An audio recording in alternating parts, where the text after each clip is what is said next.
Real change requires responsibility. Okay, now that we got the whole world attention with Black Lives Matter. In the last few weeks, we've asked for something many has died for. Equality, justice, right to coexist. This has been a demand from those who have the power to make sure blacks in America and the world for that matter get treated the same as any human being. Rightfully so, I'm 100% with you. But I want us to know one thing though. And hear me out good when I tell you. To achieve this ordeal, you and I have to learn to take responsibility for ourselves first. And have a clarity of mind as to what we want.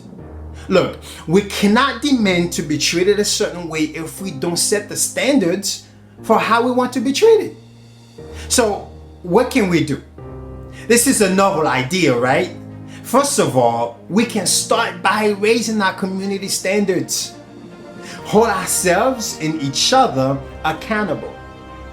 Model self-respect, fairness, justice, and equality among ourselves. You see, unless we as a people learn to do that consistently, all this Black Lives Matter stuff would be just noise. Nothing would ever change. In other words, we must become the change we want to see.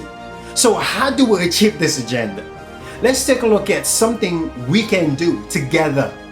Become a community that cares and supportive of each other. This is sad but true. Have you noticed blacks are the only community that does not stick together? And I'm aware of how we have been systematically programmed not to trust each other and believe that if it's not white, it ain't right. Especially for those of us who are from the Caribbean. However, this generation has a greater responsibility to change that.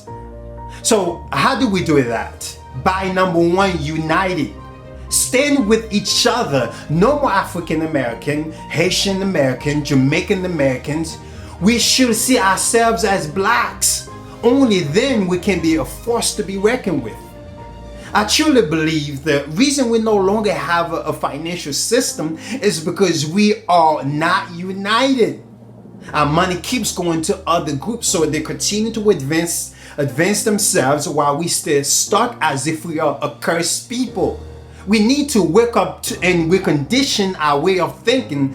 With that, I believe would help us find our way back and stop competing with each other and start collaborating to do business with each other first. And it would help us to build our own economy.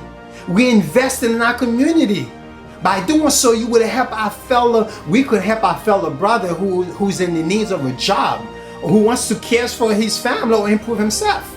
Keep in mind, helping someone doesn't always mean you have to give him money.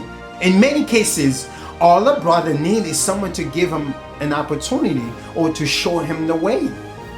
You see, every successful individual knows and understands this truth. It's hard to succeed in life without the help of someone else.